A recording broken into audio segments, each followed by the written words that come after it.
Hello students, welcome to all. তো আজকে আমরা যেটা করব সেটা হচ্ছে তোমাদের ক্লাস 10-এর চলতরি চ্যাপ্টারটা এখন চলছে।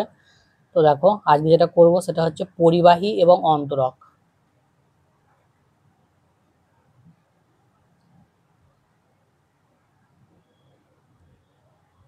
বেশ, পরিবাহী কাদেরকে বলবো? যাদের মধ্য দিয়ে তড়িৎ চলাচল করতে পারে।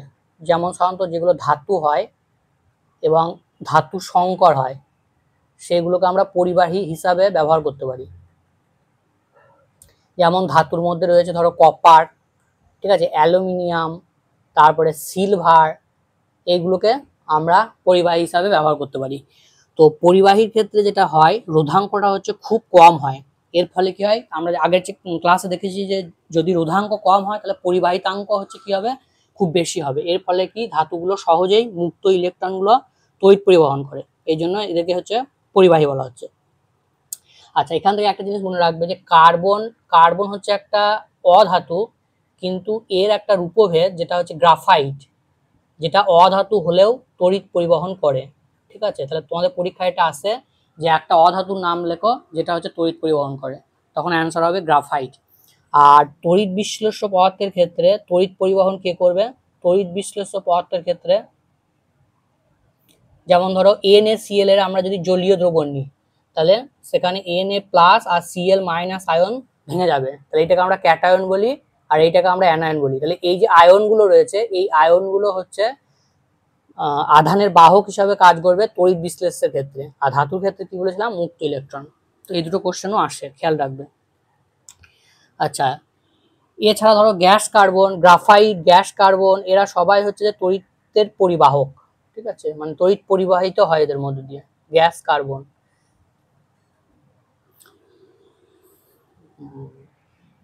এবার এখান থেকে কিছু ইনফরমেটিভ জিনিস তোমাদের মনে রাখতে হবে। যেমন ধরো বৈদ্যুতিক হিটার, বৈদ্যুতিক হিটারে কোন ধাতু সংকর ব্যবহার করা হয়? সেটা হচ্ছে নাইক্রোম। ঠিক আছে, এই নাইক্রোমটা কি কি দিয়ে তৈরি সেটাও মনে রাখতে হবে। আয়রন মানে লোহা, ক্রোমিয়াম, আর হচ্ছে নিকেল। তারপরে হচ্ছে বৈদ্যুতিক বাল্ব, বৈদ্যুতিক বাল্ব হচ্ছে উলফ্রামাইট।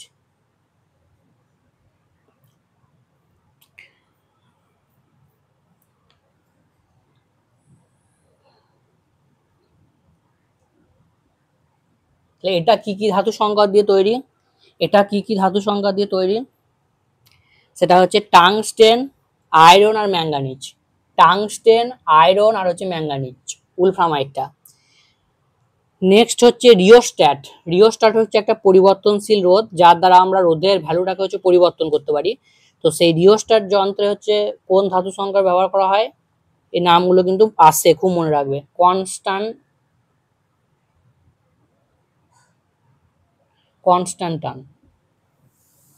কনস্ট্যান্টান ইউজ করা হয়।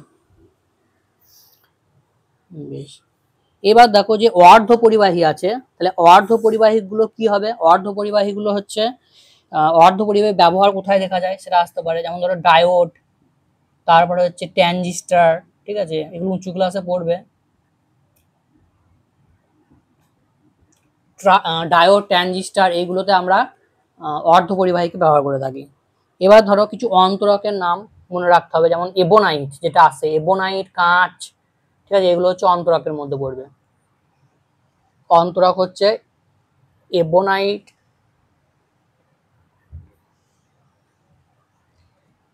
তারপরে হচ্ছে কাঁচ, আর আছে তোমাদের যেটা আছে রাবার, প্লাস্টিক, রাবার, প্লাস্টিক, এদের মধ্যে দিয়ে তড়িৎ পরিবহন করে না, এই জন্য একটা তার থাকে যার মধ্যে দিয়ে তড়িৎ পরিবাহিত হয়, এবং উপরে একটা দেখবে কালারের একটা কোটিং থাকে। ঠিক আছে, সেই কোটিংটাকে আমরা বলি অন্তরক। ঠিক আছে, যাতে অন্তরকটাই হাত দিলে শক না লাগে, না হলে অন্তরকটা না থাকলে ডাইরেক্ট পরিবাহীর মধ্যে যদি আমরা হাত দিতাম তাহলে ইলেকট্রিক আমরা শক খেতাম। আচ্ছা, আর একটা অন্তরক খুব ইম্পর্টেন্ট, এটা মনে রাখবে, পিভিসি। এটা ফুল ফর্মটা হচ্ছে পলিভিনাইল ক্লোরাইড, পলিভিনাইল ক্লোরাইড।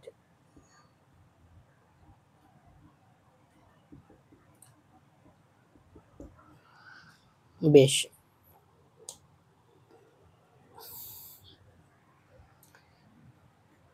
এরপরে যেটা আছে সেটা হচ্ছে যে এই পরিবাহিক এবং অন্তরকের রোধাঙ্কের গ্রাফটা করতে হবে। রোধাঙ্কের সঙ্গে উষ্ণতা, রোধাঙ্কের সঙ্গে উষ্ণতা। আগের দিন যে গ্রাফটা করেছিলাম সেটা ছিল রোধের সঙ্গে, আজকে যেটা করবো সেটা হচ্ছে রোধাঙ্কের সঙ্গে উষ্ণতার গ্রাফ। তো রোধাঙ্কের সঙ্গে উষ্ণতার গ্রাফ একটা আমরা করব, এইদিকে উষ্ণতা,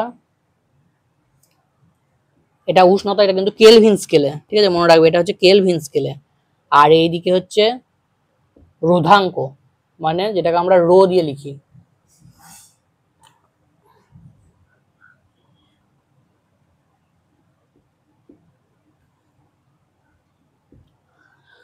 বেশ, এইটা হচ্ছে অর্ধপরিবাহী। অর্ধপরিবাহীর উষ্ণতা যত বৃদ্ধি পাবে তত হচ্ছে রোধাঙ্ক আস্তে আস্তে কমবে, তাহলে এটা হচ্ছে অর্ধপরিবাহীর জন্য।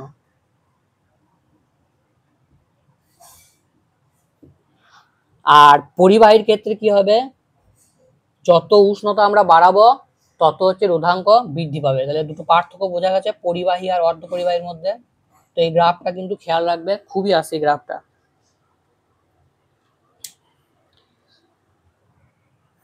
নেক্সট যেটা আছে তোমাদের সেটা হচ্ছে অতি পরিবাহী। এর নামটা শুনেই বুঝতে পারছো যে যার হচ্ছে পরিবাহিতা খুব বেশি হবে, অতি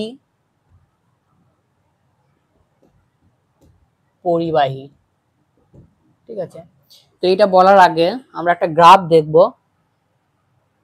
সেটা হচ্ছে এইদিকে উষ্ণতা, আর এই উষ্ণতাটা বারবার বলছি এটা কিন্তু কেলভিন স্কেলে বা পরম উষ্ণতা, ডিগ্রি সেন্টিগ্রেড নয়।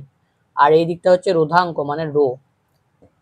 তো কিছু কিছু পদার্থের ক্ষেত্রে দেখা গেছে যে উষ্ণতার সঙ্গে সঙ্গে রোধাঙ্কটা কমতে কমতে হঠাৎ একটা ভ্যালু যখন আসবে তখন সেখানে গিয়ে একদম র্যাপিডলি মানে হঠাৎ করে জিরো হয়ে যাবে।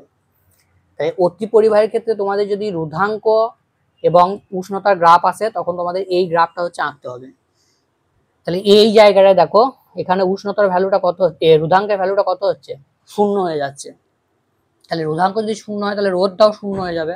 এবার আমরা যে ফর্মুলা জানি আই সমান হচ্ছে ভি বাই আর, তাহলে এইটা যদি আমরা জিরো বসাই তাহলে ভি বাই জিরো, তার মানে এটা কি হয়ে যাবে, ইনফাইনাইট।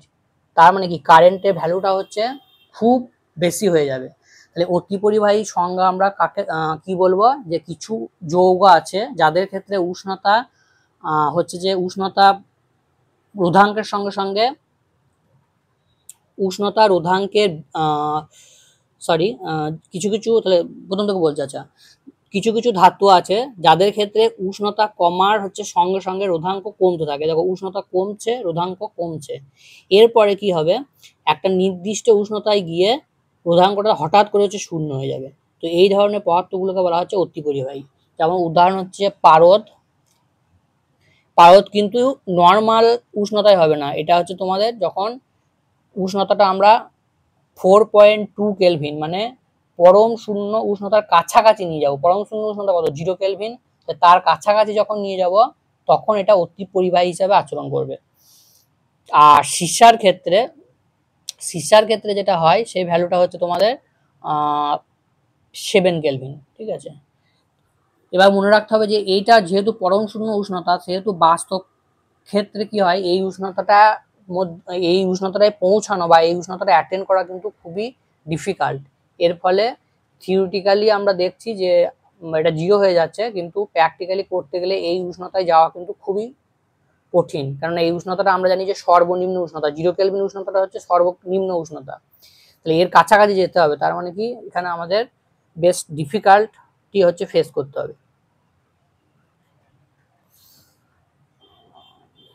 আচ্ছা হ্যাঁ, আর এখানে যে গ্রাফটা বললাম যে উষ্ণতায় হচ্ছে যে রোধাঙ্ক শূন্য হয়ে যাচ্ছে, এই যে গ্রাফটা দেখলে এই উষ্ণতায় এসে শূন্য হয়ে যাচ্ছে, তাহলে এই উষ্ণতাটাকে আমরা কি বলবো, সংকট উষ্ণতা, ঠিক আছে। এই উষ্ণতাটাকে বলবো সংকট উষ্ণতা।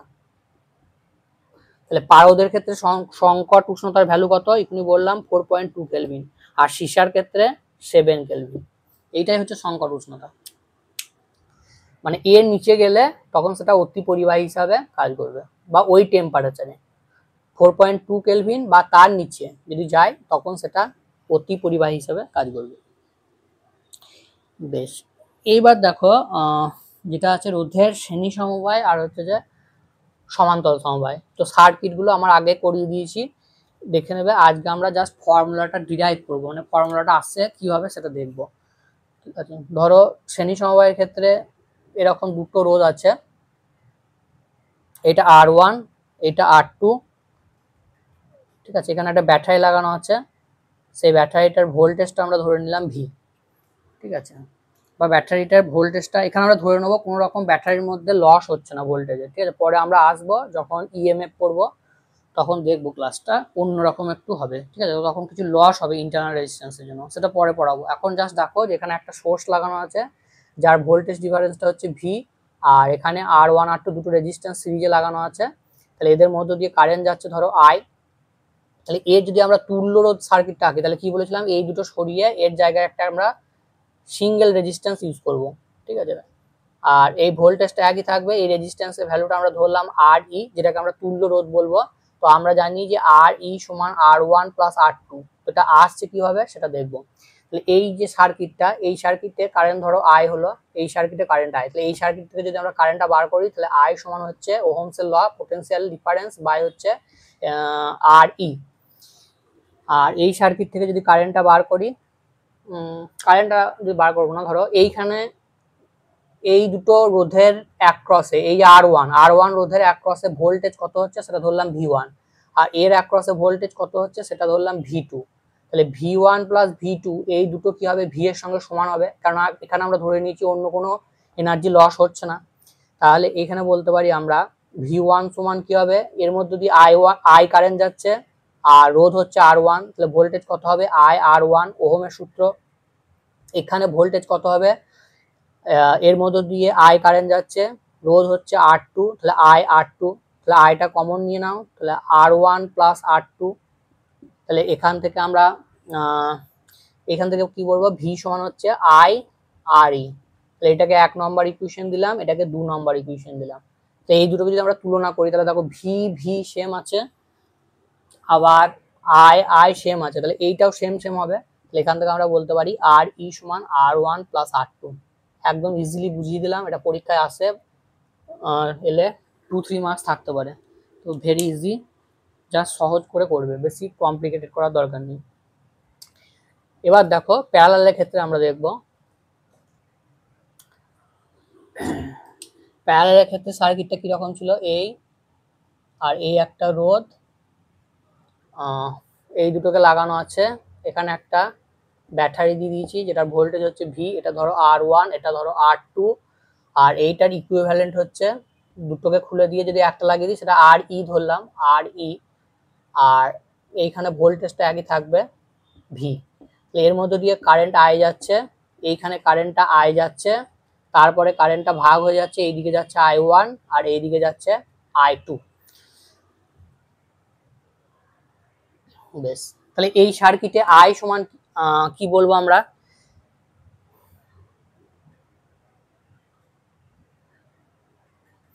বেশ এই সার্কিটে দেখো আগে আই সমান হচ্ছে ভি বাই আর ই, ওহমের সূত্র। ঠিক আছে, ব্যাটারি লিখে দেবো, ওহমের সূত্র থেকে পাচ্ছি। তাহলে আই সমান হচ্ছে ভি বাই আর ই। আর এইখানে যদি করি আমরা, আই সমান কি হবে, I1 প্লাস I2, কারণ এই কারেন্টটা এই দিকে যাচ্ছে আর এই দিকে যাচ্ছে, আর তো কোনো দিকে যায়নি। তাহলে এই দুটোর সঙ্গে সাম করলে সমান হবে, যোগ করলে সমান হবে। এবার দেখো I1 এর ভ্যালুটা কত হবে, আমি কি বলেছিলাম, প্যারালাল কম্বিনেশনে রেজিস্ট্যান্সের অ্যাক্রসে হচ্ছে পোটেনশিয়াল ডিফারেন্স সেম থাকবে, মানে ভিটা একই থাকবে। তাহলে এই দুটো পয়েন্টের মধ্যে পোটেনশিয়াল ডিফারেন্সটা হচ্ছে ভি। তাহলে এখানে কারেন্ট কত যাবে, ভি বাই R1, ওহমের সূত্র। আর এর মধ্য দিয়ে কারেন্ট কত যাবে, সেটা হচ্ছে ভি বাই R2। তাহলে এই দুটোকে তুলনা করো, এটা 1 নম্বর দাও, এটা 2 নম্বর দাও। তাহলে দেখো আই সেম, উপরে এটা যদি ভিটা কমন নিয়ে নাও, তাহলে 1 by R1 plus 1 by R2। তাহলে এখানে ভি কমন, এখানেও ভি কমন। ঠিক আছে, তাহলে এখানে ভিটা যদি কমন নিয়ে নিই, তাহলে ভি 1 বাই আর ই। তাহলে এই দুটোকে যদি আমরা তুলনা করি 1 নম্বর আর 2 নম্বর ইকুয়েশন, তাহলে কি পাবো, 1 বাই আর ই সমান হয়ে যাচ্ছে 1 by R1 plus 1 by R2। তাহলে এরকম এখান থেকে প্রমাণ হয়ে গেল দুটোর জন্য। এরকম তোমরা চাইলে 3টে দিয়েও করতে পারো, আর এন সংখ্যকের জন্য এটা হয়ে যাবে 1 বাই আর এন। একদম ইজি। ঠিক আছে। আর যে সার্কিট গুলো ছিল, সার্কিটে যে তুল্য রোধ বের করা, সেগুলো কিন্তু আমি করিয়েছি। অনেকগুলো সার্কিট, বেশ কমপ্লিকেটেড সার্কিট গুলো করিয়ে দিয়েছি। তো ওই ভিডিওটা না দেখলে অবশ্যই দেখে নিও।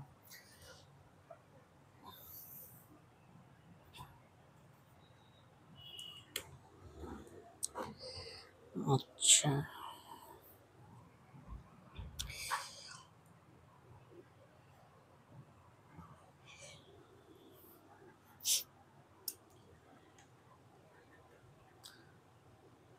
এর পরের দিন যেটা পড়াবো সেটা হচ্ছে তোমাদের জুলের